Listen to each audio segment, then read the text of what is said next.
여러분들이 보시다시피 코로나19로 인해서 1년에 두 번씩 또는 1년에 한 번씩 1년에 한 번씩 합니다. 지역 신문 컨퍼런스. 저희 지역 신문 발전위원회로서는 제일 큰 행사입니다.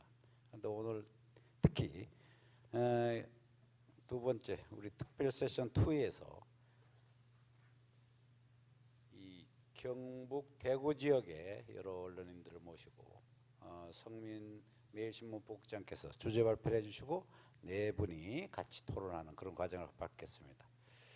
올해 13번째인데 뭐 말씀 안 하셔도 저 휴대전화는 좀 진동으로 바꿔주시고, 그리고 또 온라인 채팅방을 통해서 이제 질문 어떻게 들어올 수 있으니까 그때는 나중에 답변 시간을 다시 갖겠습니다. 다시 한번 환영드리고요. 주제는 코로나 19이라고 19시대 코비드 19 시대 도시 패러다임의 대전환을 하겠습니다. 오늘 같이 이 주관을 하시는 매일신문 성민 부국장 소개합니다. 성민 부국장 인사드리십시오. 고안. 이쪽에 와 발표해 주세요.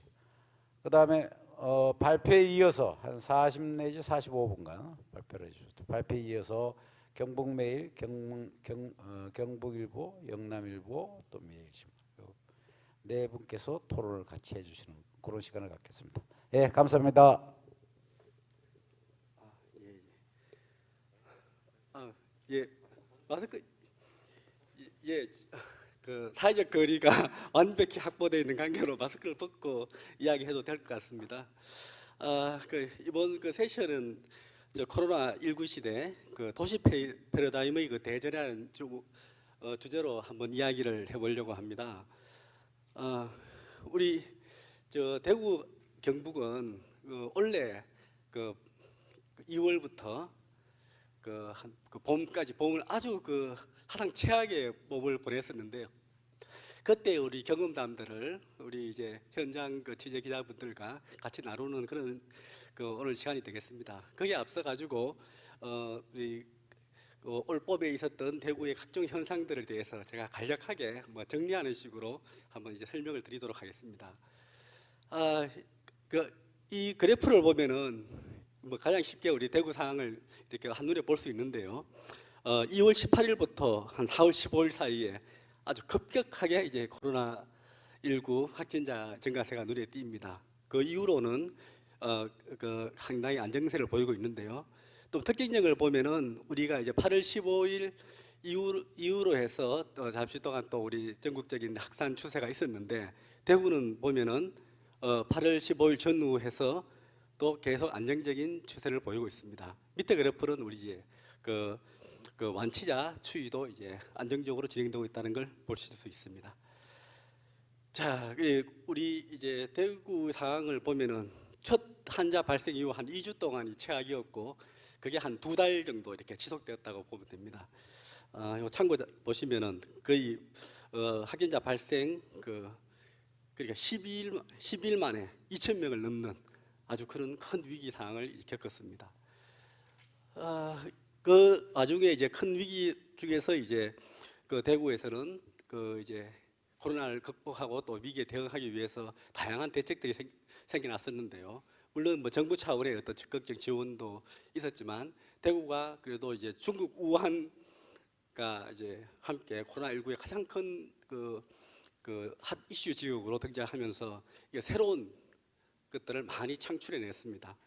예를 들면은 이제 의료 시스템이 한계에 닥쳐서 그걸 해결하기 위해서 세계 최초로 이제 생활치료센터라는 게 도입이 됐었고, 또 K방역의 대표적인 사례로 우리가 언급하고 있는 드라이브스루, 워킹스루, 선별진료소 운영이라든지 이런 것들이 이제 위기를 대응하기 위해서 다양한 아이디어들이 창출되고 실행되었습니다.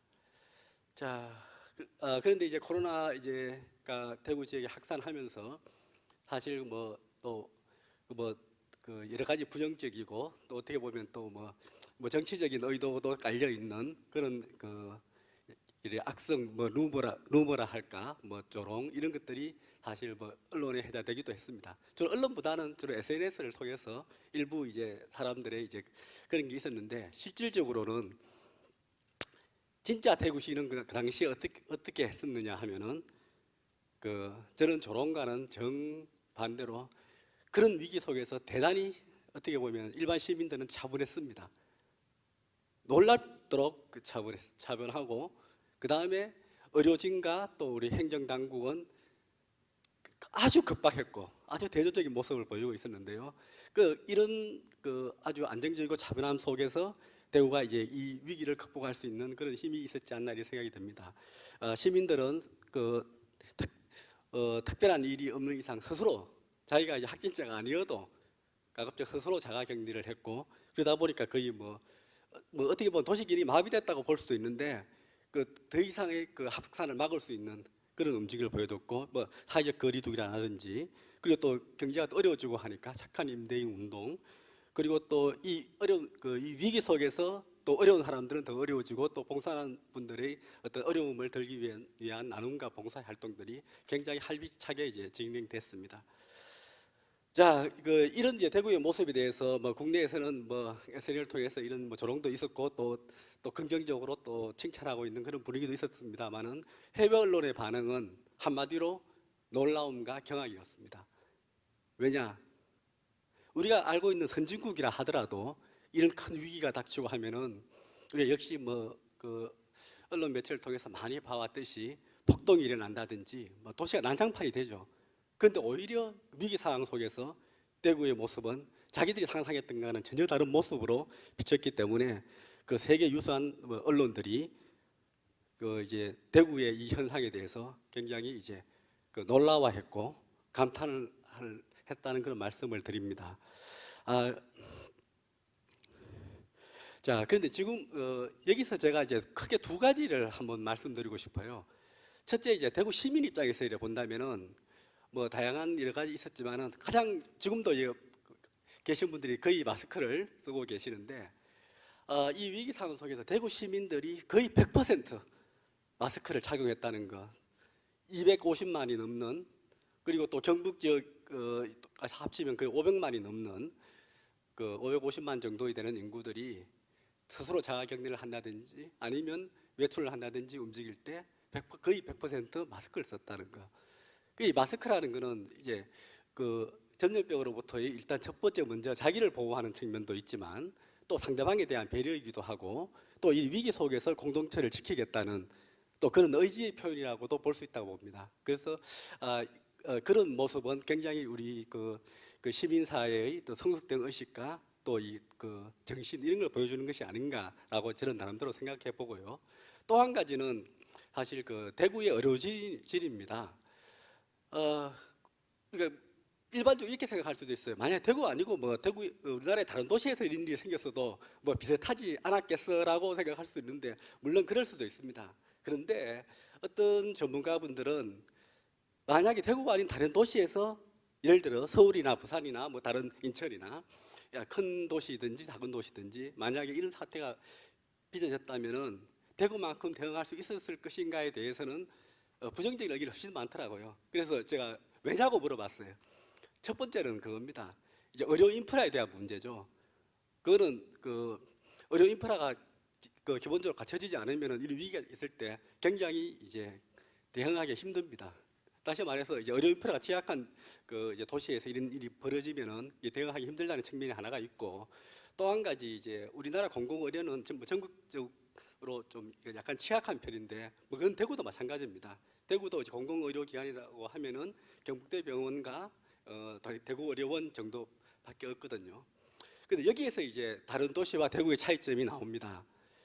우리가 기억하다시피 8월 15일을 전후해가지고 서울과 부산에서 이제 확진자가 많이 생겨나면서 중환자 병실이 부족하는 그 문제가 생겨가지고 사회적 이슈가 된 적이 있습니다.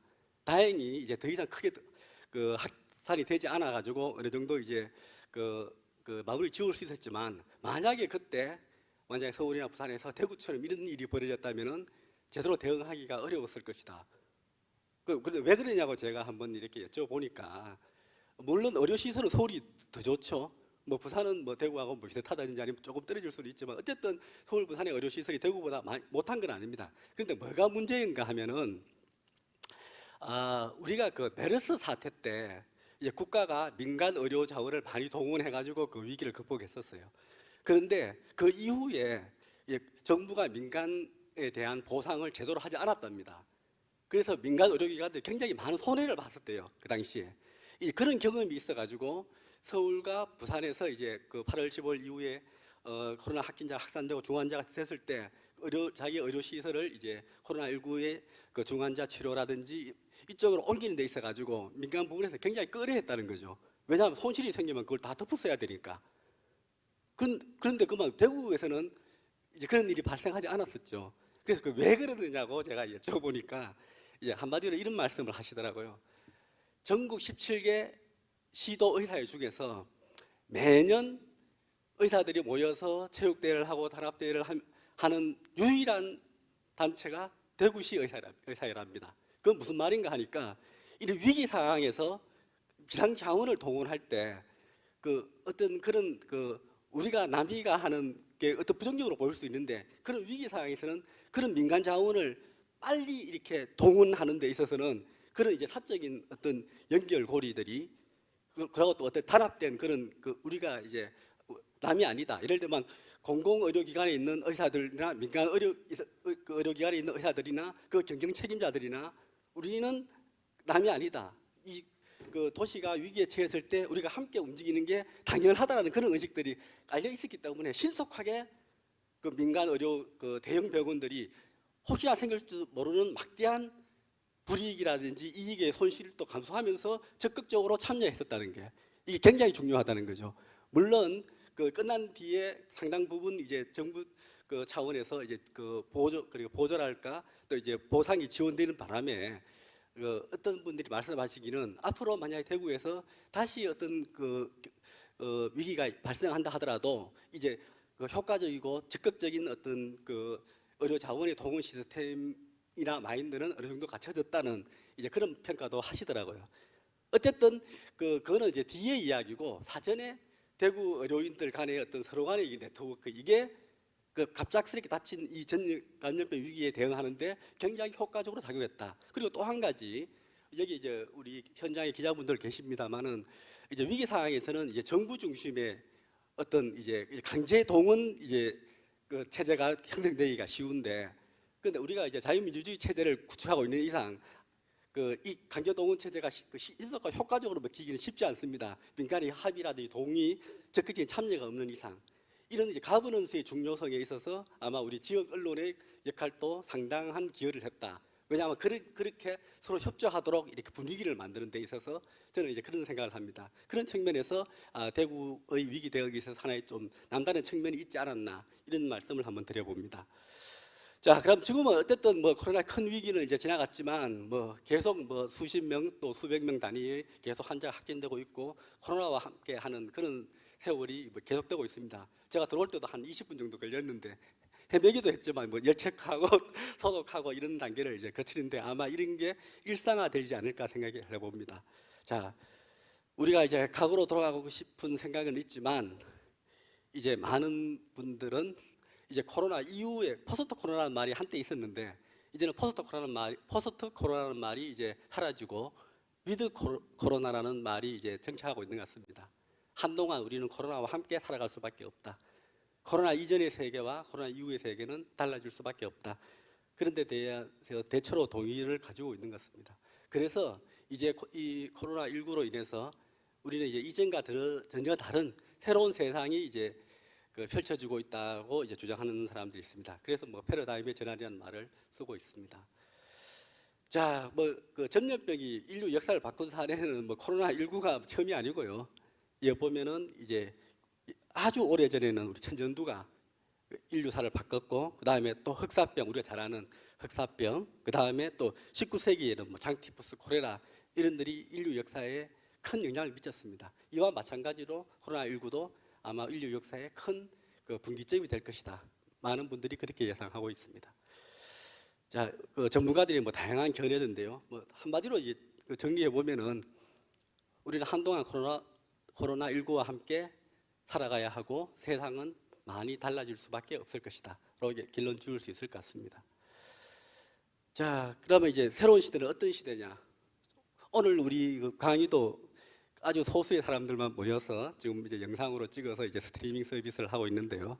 결국 이제 우리가 만나서 하던 그런 모임보다는 이제 언택트가 이제 일상화되는 그런 시대가 될 것 같고, 그리고 과거에 이제 자유민주주의는 주로 개인주의에 기반했는데 이제 새로운 코로나19 시대에는 물론 자유민주주의의 개인주의도 중요하지만 또 공동체의 또 생존 문제도 굉장히 중요하기 때문에 공동체 개인주의가 큰 이슈로 진행될 것이 이슈로 이제 부각할 것이다. 뭐 여기에 대해서 계속 이제 논란은 진행 중에 있습니다. 우리가 뭐 전에 이제 강화문 시위 때 뭐 경찰 차별 때문에 많은 논란도 빚고 있는데 여기에 대해서는 과연 이제 코로나19로 인해서 우리가 뭐 일부 말하는 이제 뭐 코로나 독재 아니면 권위주의로 갈 수도 있고 거기에서 또 개인의 자유는 또 어떻게 되느냐는 데는 많은 논란이 있을 수 있지만 어쨌든 개인의 자유라는 굉장히 중요한 가치와 또 이 공동체의 또 유지 생존이라는 아주 중요한 가치가 어떻게 조화를 이룰 것인가 하는 것은 앞으로의 큰 과제일 것 같습니다.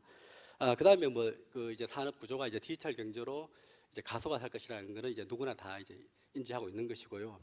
그리고 이제 코로나 19 이전에도 이제 컴팩시티라고 해서 이제 도시나 어떤 사회가 이제 압축 도시 중심으로 성장할 것이라는 견해가 많았는데 이제 코로나19 이후에는 이제 한국의 경우에는 하이퍼 압축 도시의 어떤 발전에 대해서 전망하는 분들이 많습니다. 여기 또 선진국과 조금 다른 측면이 있는데요. 선진국 같은 경우는 이제 코로나19로 인해서 복잡하고 인구가 많은 도시를 떠나가지고 좀 그 한적한 곳에서로 가려고 하는 그런 욕구들이 더 강해지고 또 그런 경향이 있지 않나라는 뭐 이야기도 일부 나오고 있습니다만은 한국 사회 같은 경우는 코로나19로 인해서 어떤 그 불특정 다수와의 비대면 접촉은 줄어드는 대신에 어쨌든 이제 가깝고 신뢰할 만한 사람들과의 또 교류가 쉽고 또 이제 그 재택근무가 또 인프라가 IT 인프라가 잘 돼 있어서 재택근무가 쉽고 또 의료 접근성이 좋은 그런 그 도시 중심 지역, 핵심 지역으로의 집중 현상이 더 심화될 것이라고 전망하는 분들이 많습니다. 요즘도 가만 보면 이제 부동산 가격의 움직임을 보더라도 전반적인 그 오름세 속에서도 이제 이렇게 잘 갖춰져 있는 곳이 상대적으로 더 많이 오르는 그런 모습을 보이고 있는데요. 그런 것도 아마 이런 경향성의 한 단면이 아닌가라고도 한번 생각을 해봅니다.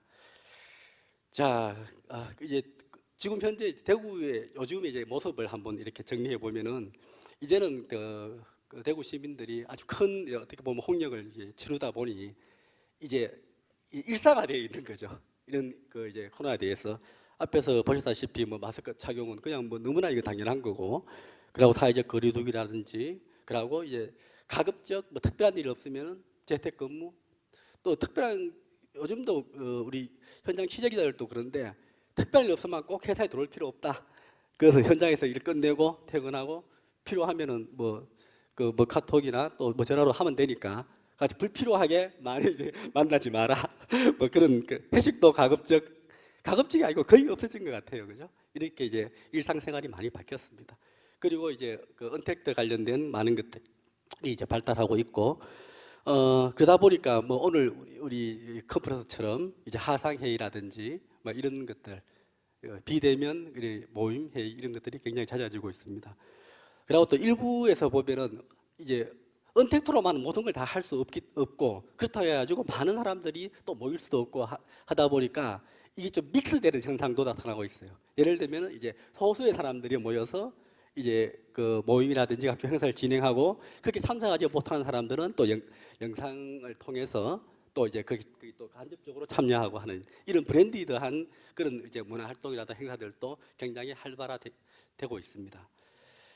자, 우리 이것도 굉장히 중요한 현상 중에 하나인데요. 대구시 같은 경우는 이제 코로나가 안정되면서 민간 협력 거버넌스를 이제 풀 가동하고 있습니다. 여기서 굉장히 중요한 시사점이 있는데요.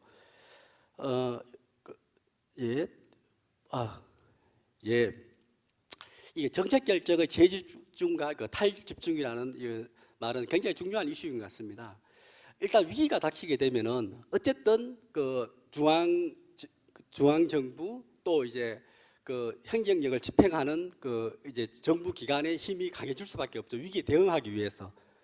하지만 그 위기가 일상화되어 있는 상황까지 계속 정부의 기능과 이제 행정력이 계속 시민 사회를 압박한다면은 자칫 이게 이제 전체주의, 권위주의, 독재로 흐를 가능성도 굉장히 큰 겁니다. 그러니까 위기가 일상화되어 있을 때는 이제는 그 위기를 극복하기 위한 초기에 그 권력이 정부 위주로 재집중되어 있던 것들을 이제 시민 사회로 그 이관함으로써 바로 이제 이 위기가 그러니까 전염병 위기가 그 권위주의나 전체주의 독재로 가지 않도록 하기 위한 이제 탈집중화 현상. 그러니까 시민 사회가 이제 그 위기 관리에 주역으로 참여하고 또 이런 거버넌스를 갖추는 데 있어서 그 언론의 역할 하는 게 대단히 중요하다고 생각합니다. 이게 한국 사회의 큰 이슈인데요. 대구에서는 이미 이제 그 대구시가 주도해서 모든 걸 하던 이제 시기에서 위기를 극복하고 위기가 일상화되면서 이제 시민 사회의 참여를 좀 확대하고 있습니다. 물론 아직도 이제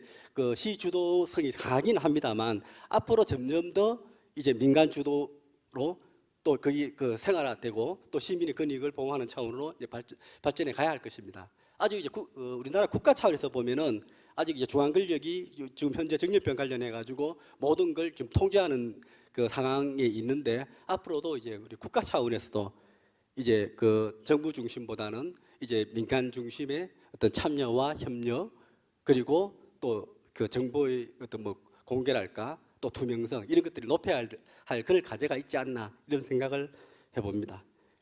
예, 감사합니다.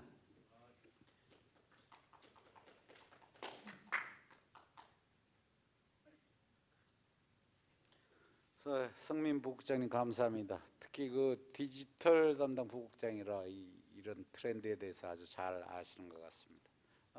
지금 현 코로나 19 이후에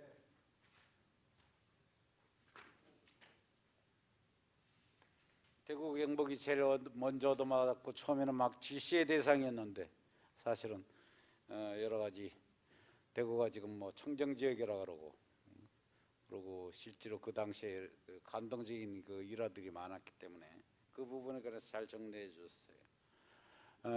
전국에서 다 모이고 뭐 다른 데서도 저 의료진들이 너무 그랬고 여기 저 계명대 뭐 무슨 병원이죠? 거의 뭐 다 내놓을 정도로 물론 기독교를 바탕으로 했었지만 어떤 그런 참여의 걸 보여줬고 실제로 드라이브스루라든지 거리두기라든지 K-방역을 전 세계에 알리는 그런 큰 역할을 했다는 걸 잘 지적해 주셨고요. 그렇기 때문에 현황은 하여튼 그렇고 회식이 없어지고 사회적 거리두기가 그랬고 근데 앞으로는 점점 그 민주주의와 그 참여 부분을 이 온라인을 통해서 자꾸 언택트 그 문화가 발달할 것이고 특히 가버넌스에서도 민간 협력 가버넌스가 자리를 잡고 근데 잘못하면 이게 이제 조금 민주주의를 저해하는 그런 요소 될 수 있다는 그런 잘 지적이었습니다. 예, 여기까지 잘 정리를 해주시고요. 네 분의 토론을 바로 이어서 하죠. 아직 지금 질문이 들어온 건 없죠? 예. 자, 네 분 다 나와 주세요.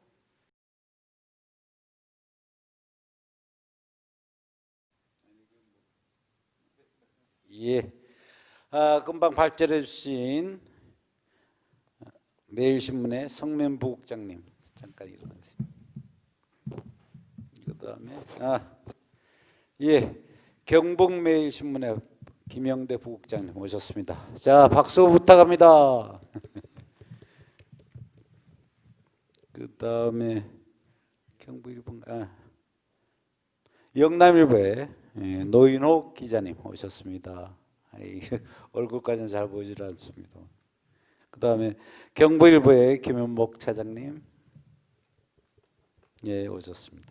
매일신문의 김근우 기자님 예, 반갑습니다.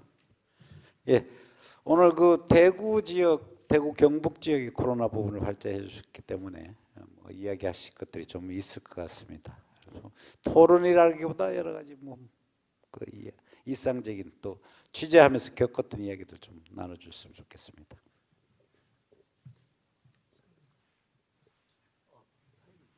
제가 사연. 예, 예.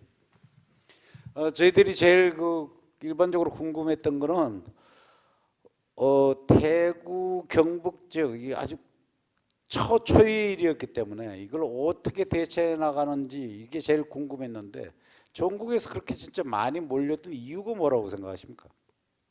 대충 이야기를. 무슨 예, 코로나 사태 터지면서 전국의 의사들이 집중했던 거에 가장 큰 원인은 아니지만 시발점이 되신 분이 있습니다. 대구시 의사회 이승구 회장께서 호소문을 내기 시작하셨습니다. 의료진이 부족하다. 그래서 정말 전국 각지에서 본업을 팽개치고 다 몰려오셨습니다. 그 중에서 제가 기억에 남는 분이 계시는데 경남에 계신 한 의사분인데 이분은 그동안 의사회가 마음에 들지 않으셔서 협회 활동을 안 하셨던 분입니다. 그러다가 대구에 봉사 활동을 하러 오시기 위해서 밀린 회비를 다 내고 오셨습니다. 그래서 취재를 갔더니만 취재를 안 당하시려고 그러시더라고요. 그래서 결국 취재는 못했습니다. 예, 그런 분들 전국 각지에서 몰려오셨고 특히 광주 의사회 분들도 굉장히 많이 찾아주셨습니다. 그래서 그분들에 대한 어떤 고마움들은 우리 대구 경북 이번 코로나를 거치면서 대구 경북민들이 시도민들이 굉장히 고맙게 생각하고 있는 그런 부분입니다. 그래서 전국 각지에서 많은 의료진들이 너나 할 것 없이 많이 오셨던 것 같습니다. 지금은 청정 지역이라 그러는데 지금 발생 빈도가 어떻게 되고 있습니까? 대충. 그건 제가 말씀드리면 매일 사실 코로나 확진자가 몇 명이냐 하는 게 주요 뉴스로 나가고 몇만 명씩 거기에 대해서 이제 클릭을 하고 관심을 갖고 있습니다. 이 대구에 보면은 거의 이제 영명을 최대 44일이었나요? 45일이었나요?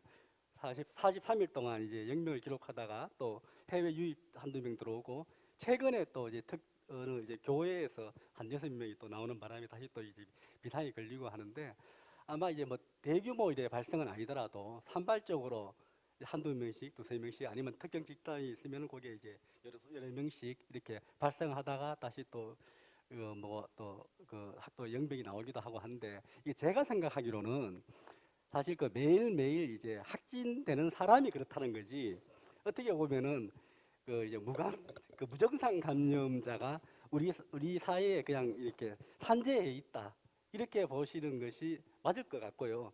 그렇기 때문에 우리 대구 시민들 같은 경우는 이제 100% 마스크를 걸고 끼는 이유가 앞에서 말씀드렸다시피 첫째는 이제 내 건강을 보호하는 거고 또 한편으로는 또 상대방을 배려하는 거고 또 우리 공동체를 지키는 그런 가장 기본적이면서도 가장 중요한 그런 일이 아닌가 이런 생각이 듭니다.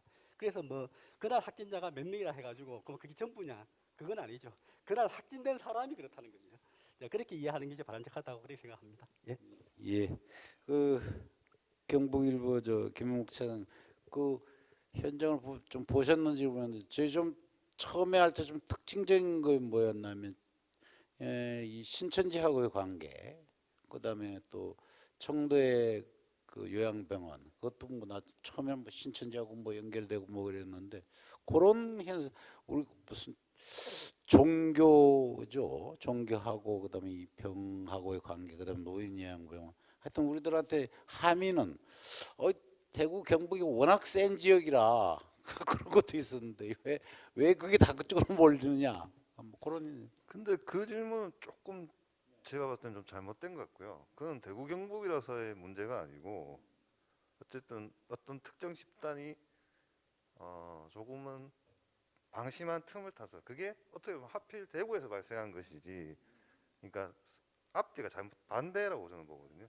그러니까 대구라서 그 집단이 있는 게 아니라 전국에 그 집단이 다 있지만 어떻게 보면 운이 나쁘게 대구에서 발생한 거다. 그렇게 보시는 게 맞을 것 같습니다. 그리고 지금 질문하신 그것 때문에 대구가 굉장히 힘들었거든요. 그게 꼭 그 특정 종교 집단이 대구에만 있는 것처럼, 그리고 대구에서만 활발한 활동을 하는 것처럼 꼭 그렇게 비춰졌기 때문에 오히려 대구가 그런 좋지 않은 이미지가 선입견이 생기는 그런 좋지 않은 거였다고 저는 생각하고 있습니다. 분명히 말씀드리지만 대구라서 그게 더 많다? 그건 아니거든요. 전국에 다 있는 거고, 다만 좀 운이 좋지 않았다. 저희는 그렇게 보고 있습니다. 그런 면에서는 오히려 가령 같은 우한과 대구를 그때 같이 비교를 뭐 그런 하여튼 부분이 좀 있었습니다만, 저쪽은 완전히 통제된 상태에서의 우한이고, 여기는 그런 여러 가지 대구는 여러 가지 그 어려움이 있었지만 하여튼 그거는 우리는 민주적 통제랄까, 민주적 자발적 통제랄까, 이런 것 때문에 훨씬 더 K 방향이 더 앞서 나가는 걸로 그런 아주 좋은 평가도 있었습니다. 예. 그다음에 김영목 사장님, 예, 그 정보 김영목 저희들이 금방 하셨죠. 예, 영남일보 노현우 기자님, 예. 또 다른 데서 많이 그 관심을 가졌던 게 달빛 동맹머리가 저쪽 그게 한참 화제가 됐습니다. 광주에서. 그 다음에 나중에 광주 터졌을 때 이쪽에서 또 지원한다 그래가지고 그게 하나의 모델이 될 수, 그리고 어떤 위기 상황에서 정말 다 한테 뭉칠 수 있는 그런 가능성을 좀 보였는데, 거기에 대해서는 어떻게 평가를 하시는지 취재를 할 때. 그거는 딱히 뭐 달빛 동맹이어서 저희가 이게 광주랑 달빛 예. 동맹이라는 이름으로 하나 돼 있기 때문에 그냥 그게 또 부각됐을 뿐인 것 같고요. 그 시기 어느 지자체가 도움이 필요한 데는 도와달라고 했을 거고 도와준다고 했을 거고, 근데 특히나 또 정치적인 문제로 대구랑 광주랑들이 워낙 그런 갈등 관계를 가지고 있었기 때문에 부각된 것이지, 그건 굳이 그렇게 한정돼서 할 일은 아닌 것 같고요. 근데 당시에 아까 그 김영태 기자께서 말씀하셨던 대로 광주의사회가 대구시랑 무슨 이렇게 친목 교류인가 이걸 계속 하고 있어요. 그래서 그 당시에 지금 많은 분들이 아시는 것들처럼 이렇게 자원봉사를 오겠다고 신청해서 오신 분들은 수당이 있어요. 근데 의사회 통해서 신청해서 오신 분들은 수당이 없으세요. 그럼 다시 얘기하면 광주에서 만약에 정부에서 모집해서 온 분들은 일비와 숙박이나 숙식이나 이 식대랑 다 지급이 되는 반면에 광주 분들은 제가 알기로는 광주시 의사회에서 처음에 오셨던 분들은 다 자비로 오셨어요. 그러니까 당연히 숙식도 본인들이 해결하셔야 돼서 대구시 의사회에서 우리가 이렇게 좀 돕겠다 했을 때 당신들께서 그냥 순수하게 우리가 하겠다 그랬고, 마침 거기에 또 게스트하우스 하시는 분이 있어서 도와주고 뭐 이렇게 선순환이 됐던 거죠. 처음에 와주시고 또 저 대구에서 환자가 많을 때 광주에서 또 이렇게 병원을 열어주시고, 또 반대가 됐을 경우 또 저희가 하고, 그래서 이것들을 단순히 그냥 뭐 이렇게 대구 광주의 문제가 아니라 이제 이런 국가적 전염병이 생겼을 때 지금 당시 이제 지방자치의 문제를 좀 신중하게 고민할 필요가 있지 않을까. 만약에 전국적으로 생긴다 하더라도 지역마다 차이가 있을 거고, 각 지역들이 결정할 수 있는 권한들이 조금 더 커지면 저쪽에 큰 충격들이 있는 걸 이쪽에서 소화해 줄 수 있고, 이것들이 되게 유기적으로 그리고 어느 결정권들을 많이 가지고 있으면 조금 더 이 위기들을 줄일 수 있는 거. 제가 봤을 때 지금 대구에서 2월 18일 날 처음에 환자가 생기고 2월 29일에 하루에 741명이 생겼었거든요. 그거 치면 아마 그게 가장 많은 것 같은데, 그 뒤에까지 8월 15일 날 생기기 이전까지 이 처음에 대구에서 막 확진자가 막 몇백 명씩 생기고, 이때 가장 큰 걱정은 뭐였냐면 생활치료센터가 생기기 전까지 진료를 못 받고 돌아가시는 분들이 생기는 거예요. 단순히 제일 처음에 입원했을 때는 다들 환자가 뭐랬냐면, 의사 선생님들 얘기를 들어보면 입원한 환자들한테 하는 거, 의사 선생님들이 하는 건 식사하셨어가 끝이었어요. 그러니까 치료를 할 수 있는 게 아니라 치료를 할 필요가 없는 분들 상당수였어요. 근데 초반에 대구가 31번째인데 30명대까지 국내에서 발생하고 한 달 가량에 30명이 생겼어요. 하루에 한 명씩 생기다가 대구에서 생기고 며칠 만에 몇백에서 몇천까지 넘어갔으니까. 근데 8.15 생겼을 때도 제일 걱정했던 건 뭐냐면, 그러니까 의료 체계가 무너질까 봐였어요. 근데 지금 상황들 저희가 매일 아까 저 성민 부국장께서 말씀하셨지만 매일 환자가 몇 명이 생기고 몇 명이 생기는데, 그렇게 걱정하지 않은 가장 큰 이유는 의료 체계가 무너지거나 내가 아픈데 진료를 못 받아서 죽을 것 같다라는 생각이 안 들기 때문일 거라고 저는 생각하거든요. 그래서 지금 같은 구조들에서 제일 먼저 첫 번째 해야 될 것들은, 그러니까 치료를 안전하게 받을 수 있다는 게 유지되는 거. 그리고 그 유지가 되기 위해서는 하나의, 그러니까 대한민국이 딱 하나로가 아니라 17개 시도가 나눠서 정도 그래서 어떤 리스크가 생겼을 때 대한민국 전체가 흔들리는 게 아니라 각 지역들 중에 안 흔들리는 곳이 몇 군데가 있어주고 그러면 거기가 소화해주고 이게 유기적으로만 된다면 당연히 지금들 뭐 포스트 코로나 이제 위드 코로나라고 다 얘기하는 건 어떤 식으로는 계속 생길 거라는 거잖아요. 그리고 지금은 코로나였으나 그 뒤에는 우리가 알지 못하는 또 다른 감염병이 올 때고 그때라면 지금쯤 분들은 각 지방에 가지는 역할들을 조금 더 이 기회에 사실 대구가 했던 역할 중에 저는 가장 큰 건 것 같아요. 대구에서 코로나가 이렇게 많이 생겼던 게 다행이라고 얘기하시는 건 뭐냐면 아까 얘기하실 때 그 메디시티 협의회라고 대구가 있어요. 2009년도에 생긴 건데 메디시티라고 대구가 이제 의료특별시를 표방하고 만든 의사들, 그러니까 의료계 집단의 모임이세요. 그러니까 의사, 간호사, 뭐 치과의사, 한의사 뭐 이렇게 다 그 공무원들 포함해서 아까 말씀하셨던 그 병원 통째로 내줬던 거가 대구 동산병원인데요. 대구 동산병원인데 동산병원이 두 개가 있거든요, 대구에. 그래서 대구 동산이 있고 그냥 동산이 있고 대구 동산이었는데 그 결정이 어디서 이루어지냐면 카톡에서 이루어졌어요. 그 병원장 의사들의 단톡이 있어요. 거기서 이러이러해서 병원을 하나 비워야겠다.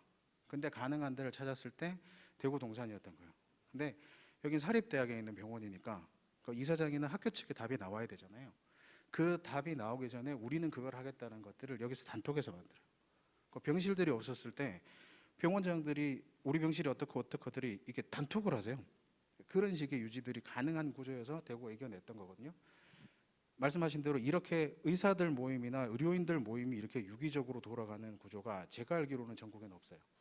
네. 그러면 이제들은 각 도시들에서 생겨나는 거 그리고 각 도시들이 가진 장점들 차이점들이 있을 테니까 저는 이 위기는 이미 겪었고 이 피해는 컸고 그러면 여기서 얻어내야 할 것들은 지방자치에 대해서 다시 한 번 더 좀 더 고민해보는 현실적으로 뭐 나머지 부분들이 아니라 감염병이든 앞으로도 계속 그러니까 뭐 위드 코로나에서 코로나만 바뀔지 위드는 계속 생기는 새로운 감염병이 될 테니까 거기에 조금 더 해보는 것들이 이렇게 어떻게든 희생이 된 사람들, 희생이 된 뭐 재산들 다 포함해서 보완할 수 있는 가장 좋은 가치 있는 투자들이 되지 않을까 그렇게 생각해 봅니다.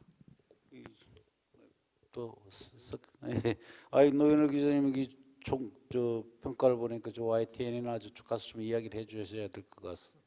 아니 제가 보기에도 제일 그 놀라웠던 거는 처음에 우리끼리는 그랬거든요. 저 무너진다. 왜?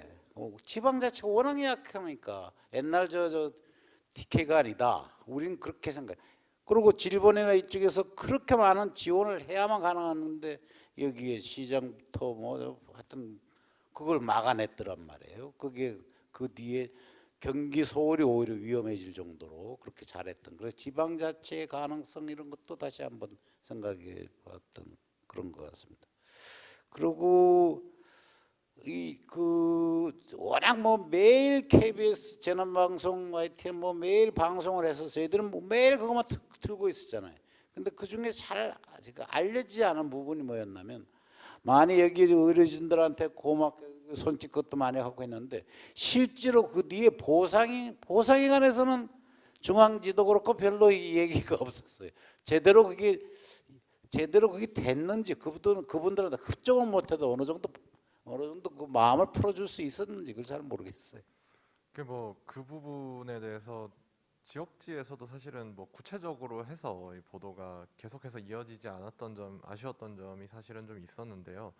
사실 뭐 그런 부분을 포함해서 시민들 입장에서는 그리고 대구에서 일을 하는 기자 입장에서는 이 외부로 알려지면서 상당 부분 왜곡되는 측면도 있다라는 말씀을 좀 드리고 싶어요. 그러니까 사실은 뭐 절차상으로 예를 들어서 간호사들의 수당을 보건복지부에서 지급해야 하는 것이 원래 절차인데 그런 부분에서 이제 지급이 안 된다라는 기사가 나갔을 때 이 댓글이나 이런 걸 봤을 때는 전부 다 이 대구시장이나 이 대구시의 행정에 대해서 욕을 하고 있었거든요.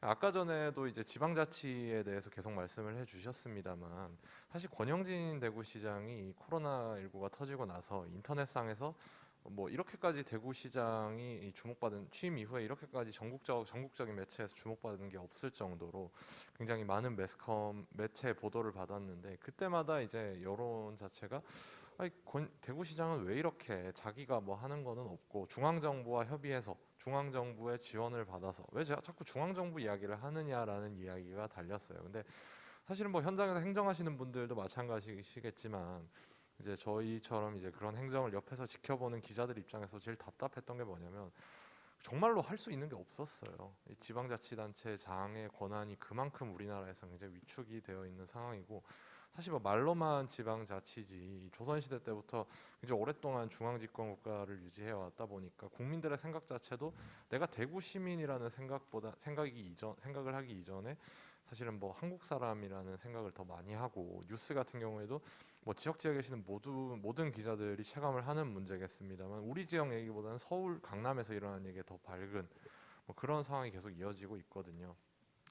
뭐 다시 아까 전에 이제 의료진 수당 문제로 넘어가서, 물론 대구시 같은 경우에는 이제 서울이라든가 경기하고 다르게 이 초창기에 워낙에 환자가 많이 나온 상황이었기 때문에 좀 행정적인 불리함이 있었습니다. 공무원들의 한 8-90% 정도가 이 생활치료센터 운영이라든지 코로나19 대응에 다 투입되어 있던 상황에서 사실은 뭐 빠르게 행정 처리가 이루어지지 못했던 부분에 대해서는 충분히 비판을 받을 수 있다고 생각을 해요. 하지만 그거를 이제 다른 지자체하고 1대1로 비교를 하는 거는 이제 그때 당시의 상황에 대해서 조금 고려를 하지 않은 좀 너무 기계적인 비교가 아닌가라는 생각이 이제 기자 입장에서는 들고요. 물론 뭐 그 이후에 수당 문제는 어느 정도 정리가 됐던 걸로 알고 있습니다. 그렇지만 뭐 계속해서 이제 지금 이제 계속 기사가 나오고 있지 않으니까요. 하지만 그때 당시에 뭐 그런 상황들, 그리고 이런 뭐 지방자치단체의 여력으로 대구시 공무원들의 대부분이 이 코로나19 대응에 들어가 있던 상황에서 사실 좀 어쩔 수 없는 측면도 있었다. 이런 부분은 사실 좀 전국 뉴스를 통해서도 좀 다루어졌으면 좋았지 않았을까. 사실 지역지 입장에서는 그런 부분이 가장 아쉬웠던 것 같습니다.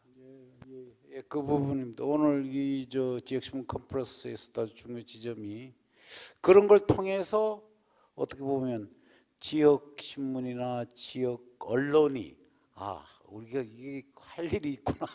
그리고 중요한 부분이고, 왜 미세한 부분은 뭐 다 중앙지나 뭐 언론이 다 하죠. 다 큰 건 다 안 나오죠. 그 통계도 또 많이 나오고. 그러나 세세한 이런 감정이나 그 지역을 하신 그런 부분에서 오늘 종합적으로 우리 성명부 국장님 앞으로 지역 언론, 지역 신문 뭐 이쪽에 이번 코로나 사태를 겪으면서 앞으로 패러다임이 어떻게 가야 되고 또 어떤 게 바람직한 건지 한번 네. 좀.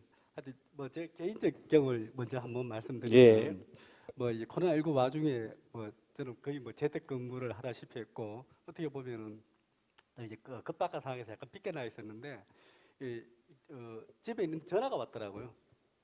나오라고 그래가지고 왜 하니까 일단 나와봐 이래가지고 갔더니 열심히 한 20여 명이 이제 서로 마스크를 쓰고 열심히 빵을 만들어, 너도 빨리 빵 만들어 해가지고 저도 열심히 모르고 막 만들었는데 대체 뭐 하느냐고 이렇게 많은 빵을 만들고 있느냐라고 했더니 지금 이제 봉사하시는 분들 좀 땀 흘리고 저 있는데 우리가 이거 맛있는 빵이라도 만들어가지고 직접 구워가지고 전달해 줘야니까 집에 있지 말고 나와서 빵 만들라고 해가지고 제가 한 8시간 노동을 한 적이 있는데, 이제 그게 뭐냐 하니까 그 당시에 대부분의 대구 시민 마음들이 그랬다는 거죠.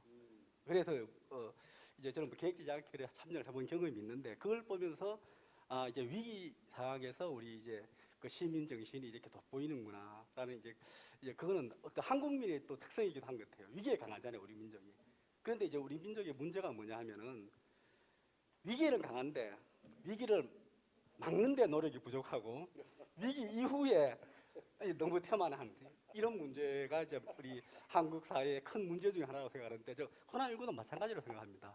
급박한 위기는 지금 이제 어떻게 끝났지만은 어쨌든 위기가 계속되고 있는 이 상황에서 과연 그러면은 이 코로나와 함께하는 우리 사회를 이 사회의 어떤 위기와 또 자유민주주의를 어떻게 그 조화를 시키느냐 하는 이 문제에 있어서 굉장히 많은 이제 논란과 이렇게 있을 수 있는데요. 여기에서 또 언론의 역할은 또 무엇인가 하는 것에 대한 우리 고민을 앞으로 이제 해봐야 될 것 같고, 이런 위기가 이제 그 일상화된 상황에서 이게 자칫 과거의 거리주의식이나 이렇게 전체주의로 넘어가는 거는 이거는 이제 우리가 방지해야 된다라는 이런 어떤 언론의 또 사명감 이런 것도 가져야 되지 않을까. 뭐 제가 답보다는 그런 또 문제의식을 한번 또 제기하고 싶습니다. 아주 뭐 그 오늘 발표하고 이 토론이 그 부분에서 아주 좋은 지적들 많이 해주셨습니다. 혹시 질문 들어온 거 없습니까? 없습니까? 예. 오늘 뭐 한마디씩 코멘트를 해주셨는데 아주 중요한 함의들이라고 저는 생각합니다. 그 지역 부분은 또 지역 부분대로 남아 있는 부분이 충분히 있다고 생각합니다. 오늘 이번 과정을 보면서 세계 사실 저희 한국도 변방이라고 했는데 이번 과정을 가보면 코로나 이거를 저희 극복에는 가서 중국과도 다르고 또 우리가 그렇게 선진국이라고 이야기해서 미국과 유럽이 우습게 보이잖아요. 그 부분에서 지금 뭐 혼전을 겪고 있는 미국 대선 과정도 봐도 중국하고는 다르고 또 우리가 그거보다는 조금 더 미국보다는 나은 것 같다라는 그런 면에서 좀 이번 게 국가적 위기, 특히 대구 지역부터 시작된 위기인데 그걸 극복하는 과정. 아까 우리 석 부국장님께서 말씀하신 대로 우리가 좀 가능성이나 뭐 좀 자부심을 가져도 되지 않을까 이런 생각. 그런 면에서 앞으로 지역 언론과 우리가 할 일이 충분히 있다, 충분히 남아 있다는 그런 가능성을 본 것 같습니다. 5분 오늘 발제 감사드리고 그다음에 토론 감사드립니다. 자, 우리 스스로 박수를 한번 해서 오늘 끝냅시다. 감사합니다.